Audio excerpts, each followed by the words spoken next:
Hi friends, आज शुरू करते हैं अवर हाउस बॉय का पार्ट 53। पिछले पार्ट में हमने सुना था जॉन, डेरियन और सोफी के साथ रहते हुए 6 महीने बीत चुके थे। अब आगे की स्टोरी।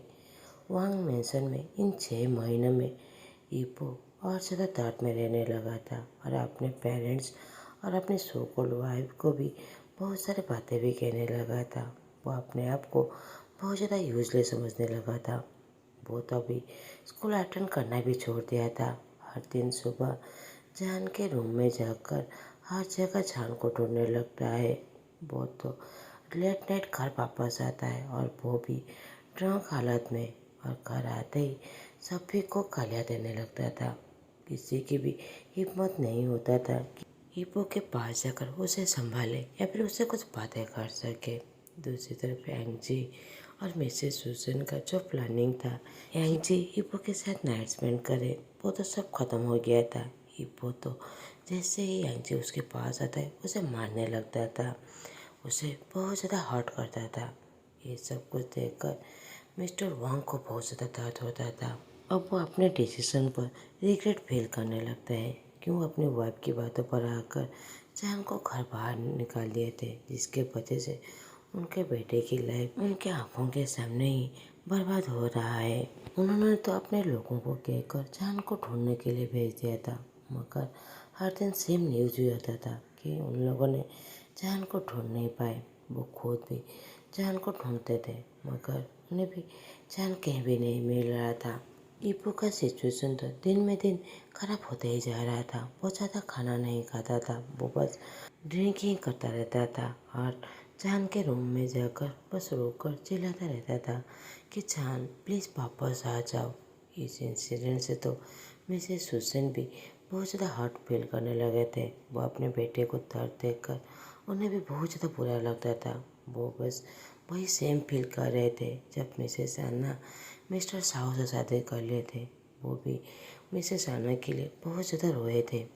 वो अपने बेटे को इस हालत में देखकर वो भी अपने डिसीजन में रिग्रेट फील करने लगते थे, मगर उनके पास कोई रास्ता भी नहीं था। वो तो मिस्टर साहू से इतना ज़्यादा नफरत करते थे कि जान उनके आंखों में था ही नहीं। वो बस उन्हें उसका बेटा ही समझते थे। दूसरी तरफ यांगजी का बिहेवियर जो रिसेंटली पूरी तरह बदल गया था। वो जिस तरह बातें करता था उन्हें भी बहुत ज़्यादा बुरा लगता था। वो इस बारे में अपने हस्बैंड से भी कहना चाहते थे, मगर वो कुछ भी सुनने वाले नहीं थे, क्योंकि उनके हस्बैंड ने पहले से ही वार्निंग दे दिया था इस शादी को रोकने के लिए। मगर मिस हुसैन ही थे कि जो जीत पर अटक गए थे।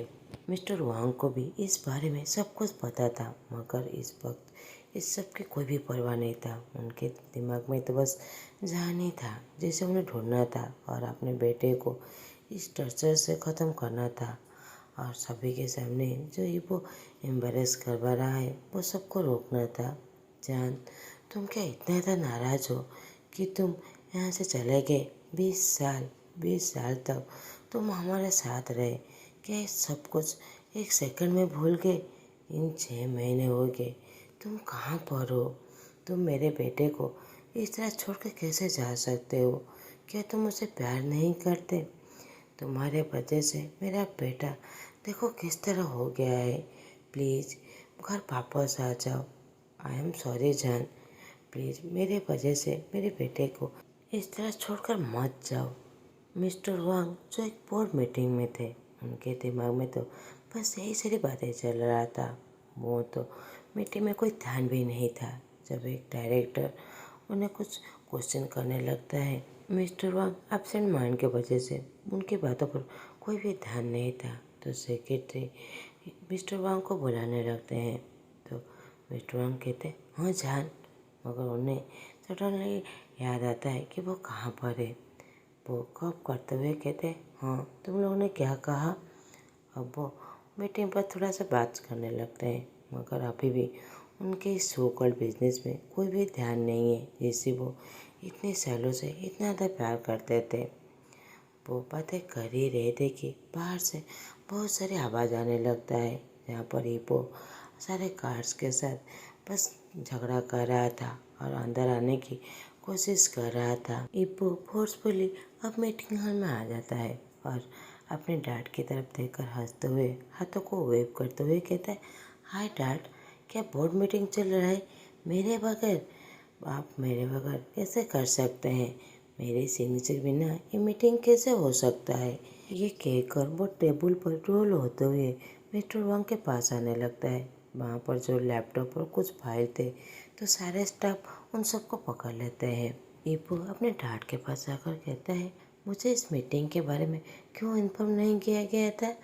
मैं इस सब की अलाउ नहीं करता और मेरे झांझन के बगैर मैं मीटिंग नहीं हो सकता। मेरे झांझन नहीं तो कोई भी मीटिंग नहीं। मिस्टर वांग अपना सर झुका कर हुए उन्हें बहुत ज़्यादा असम फील हो रहा था। वो अपने स्टाफ मेंबर के आइज को अवॉइड करने की कोशिश कर रहे थे। उन्हें तो बहुत ज़्यादा गुस्सा आ रहा था अपने आप पर और अपने बेटे पर भी। वो तो बस यहीं पर कहीं पर डिसअपीयर होना चाहते थे।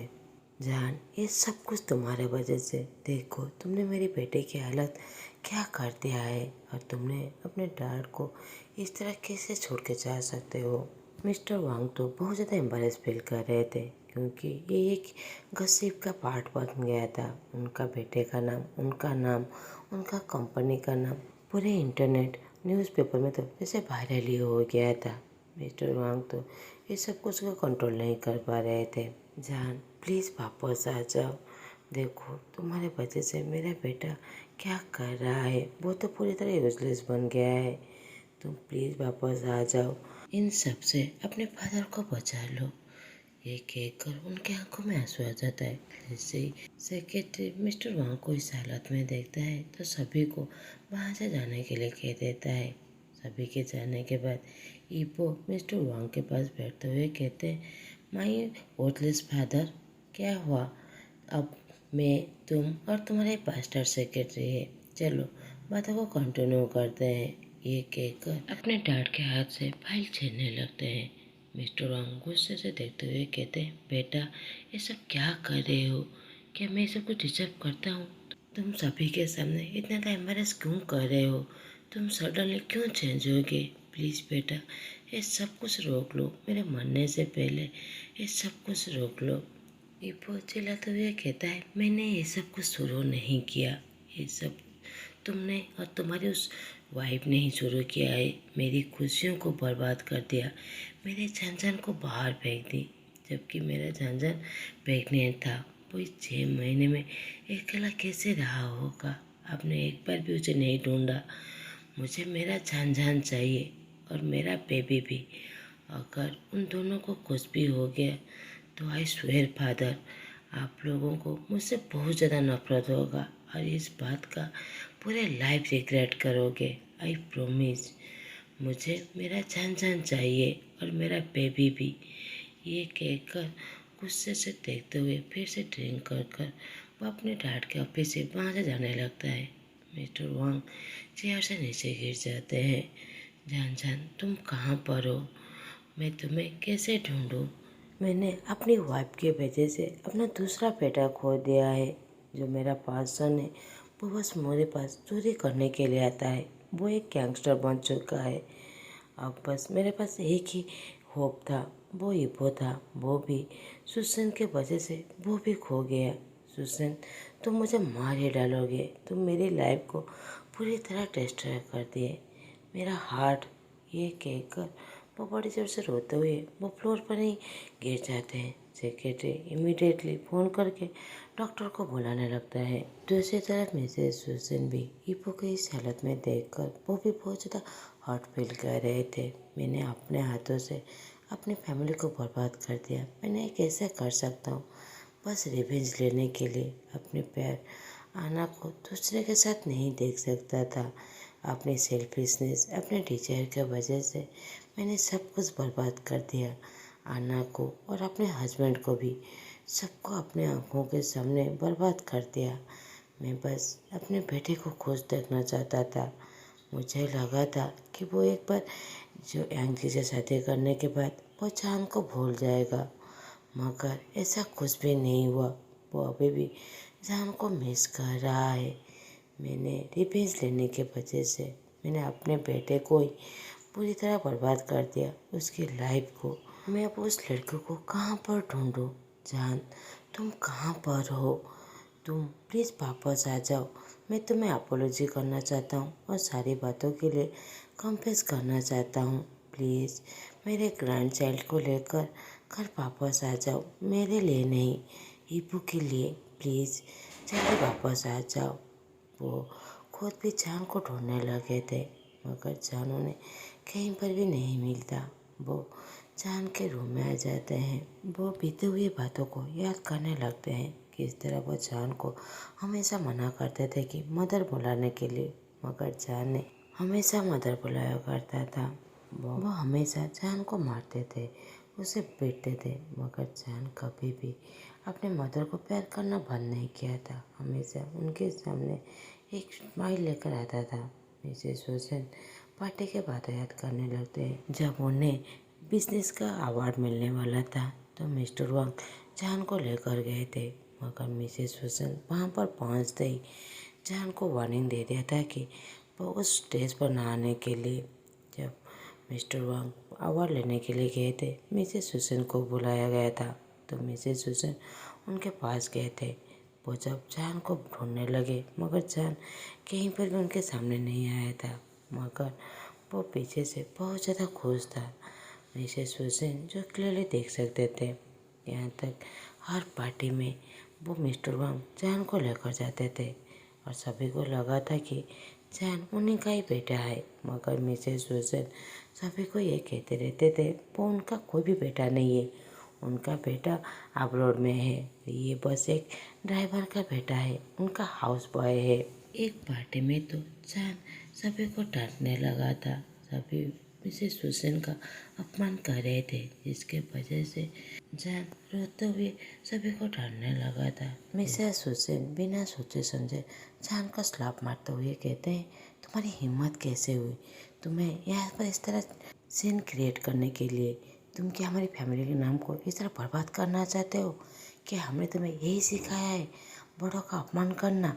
तुम बेवकूफ़ ड्राइवर का बेटा, रुको, घर पर चलो, इस बात पर मैं डील करूँगा। ये कहकर उसे फिर से स्लैप मारने ही वाले थे कि मिस्टर वांग उसे रोक लेते हैं। सुसेन, क्या तुम्हें दिखाई नहीं देता?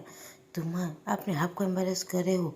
वो नहीं, अपने गुस्से को कंट्रोल करो और उसकी बातें सुनो पहले। मैं जान को अच्छी तरीके से जानता हूँ, वो कभी भी बड़ों को इस तरह अपमान नहीं कर सकता। पहले उसकी बात सुन लो।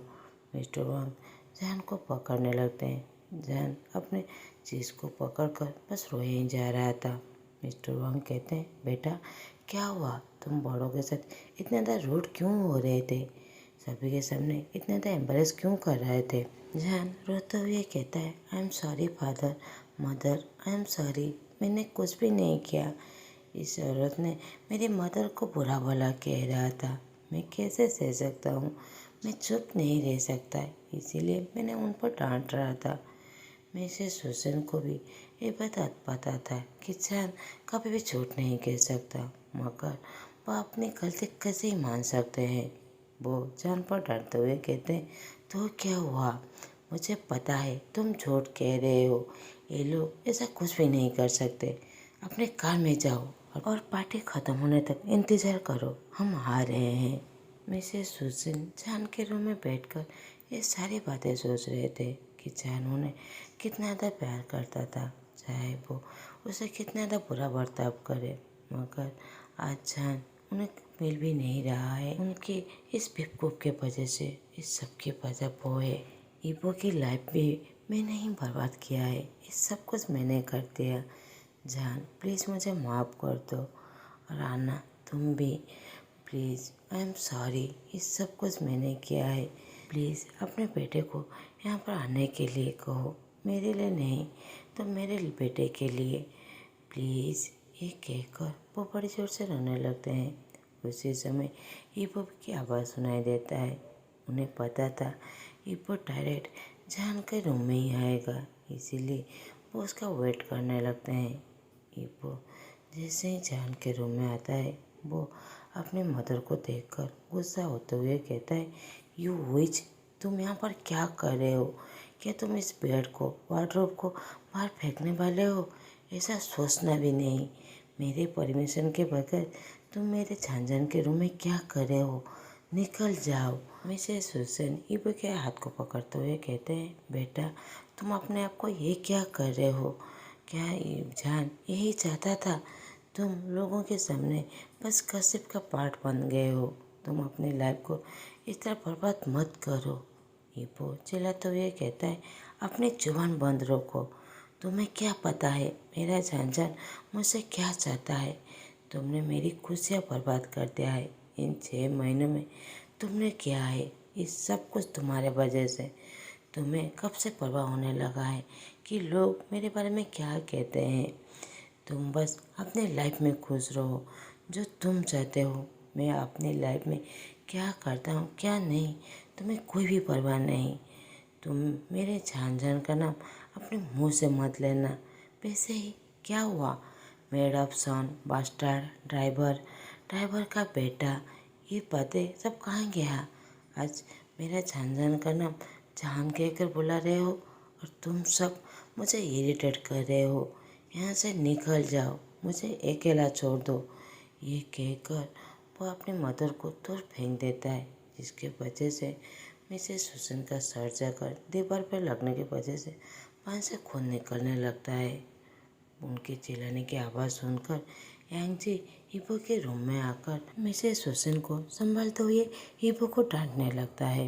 ईबो भी यांगजी को डांटते हुए कहते हैं, निकल जाओ, मेरे रूम से निकल जाओ। ये कहकर वो वाइन का बोतल यांगजी पे सर पर मार देता है, जिसके वजह से यांगजी के सर से भी खून निकलने लगता है। ईबो यांगजी का सर पकड़कर और अपने मदर के हाथ को पकड़कर रूम से बाहर निकलकर डोर को बंद कर देता है। मैं किसी को भी अपने झांझन के रूम में आने नहीं दूंगा, यहाँ तक इंसेक्ट भी नहीं। अनवांटेड गेस्ट को मेरे रूम में आने की अलाउ नहीं है। मेरे परमिशन के बगैर यहाँ पर कोई भी नहीं आएगा। ये कहकर वो बड़ी जोर से नीचे रोने लगता है। कुछ देर बाद यांगजी और मिसेस हुसैन काउच पर बैठे हुए थे। उसी समय मिस्ट्रेस मांडी आकर मिसेस हुसैन पर चिल्लाते हुए कहते हैं, तुम्हारी स्टूपिड बेटे की हिम्मत कैसे हुई मेरी बेटी के साथ ऐसा कुछ करने के लिए? वो क्या मेरी बेटी को मारना चाहता है? तुम्हारे यूजलेस ड्रंकन बेटा की हिम्मत कैसे हुई मेरे बेटे के सर पर इस तरह बॉटल मारने के लिए? क्या वो मरना चाहता है तुम्हारा इडियट बेटा? मिसेस हुसैन बहुत ज़्यादा गुस्सा होकर चिल्लाते हुए कहते, तुम मेरे बेटे की इंसल्ट करना बंद करो, नहीं तो मैं तुम्हें नहीं छोड़ूंगा।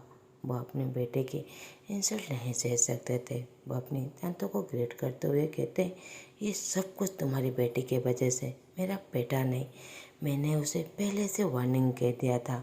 मेरी बातें वो सुन भी नहीं रहा है। वो अपने आप को असेम फील करवा रहा है। उन दोनों की शादी को 6 महीने हो चुके हैं, फिर भी अभी तक वो अपने हस्बैंड को अपने कंट्रोल में नहीं रह सका। वो अपने आप को और इस घर को पूरी तरह असेम फील करके रखा हुआ है। यांगजी चिल्लाते हुए कहता है, क्या आप मुझे पठान समझते हैं? आप मेरा इंसल्ट कर रहे हैं? मैं क्या आपका हाउस बॉय हूँ जो आप मेरा इस तरह इंसल्ट कर रहे हैं? मैं किस तरह प्रेग्नेंट हो सकता हूँ जब आपका स्टूपिड बेटा मुझे मना कर रहा है? आप मुझे इस तरह इंसल्ट नहीं कर सकते। मिसेस हुसैन मकरी मुस्कुराते हुए कहते हैं, माई हाउस बॉय, हाँ तुमने ठीक कहा, उसने मेरे बेटे के दिल को जीत लिया था और वो प्रेग्नेंट भी हो गया था। मगर तुम पूरी तरह वर्थलेस और सेमलेस हो। मेरा बेटा ठीक कहता है, तुम एक सेमलेस प्रोस्टिट्यूट हो और स्टूपिड। वो आगे घुस गए। यांगजी मिसेस हुसैन को जोर से स्लाप मारते हुए कहता है, तुम्हारी हिम्मत कैसे हुई कॉमन से हाउस बॉय का मेरा कंपेयर करने के लिए? You worthless. मिसेस हुसैन समझ नहीं पा रहे थे कि वो ड्रीम देख रहे या वो सच्चाई है। तुमने मुझे स्लाप मारा? यांगजी चिल्लाते हुए कहता है, हाँ, और मैं तुम्हें फिर से मारूंगा अगर तुमने नेक्स्ट टाइम मुझे इस तरह बातें की। दोबारा ऐसा कोई हिम्मत नहीं करना। ये कहकर वो अपने रूम में जाने लगता है। मिसेस मांडी भी पीछे से कहते हैं, हाँ तुम मेरे बेटे को अच्छे से नहीं जानते, वो मेरी बेटी है। दोबारा ऐसा कभी भी मत करना, अपने बेटे को जाकर समझाओ। ये कहकर वो वहाँ से चला जाता है। मिसेस हुसैन अपने आप को फिर से मारते हुए इस एलिवेशन से बाहर आने की कोशिश कर रहे थे। क्या वो कोई ड्रीम देख रहे हैं? उसने मुझे स्लैप मारा? नहीं, ये रियल नहीं है। मुझे कोई जगाओ। जान, तुम कहाँ पर हो? देखो, कोई मुझे मार रहा है और तुम यहाँ पर नहीं हो। प्लीज़ जल्दी वापस आ जाओ। बेटा देखो क्या हो रहा है, प्लीज़। ये कहकर वो काउच में बैठकर रोने लगते हैं।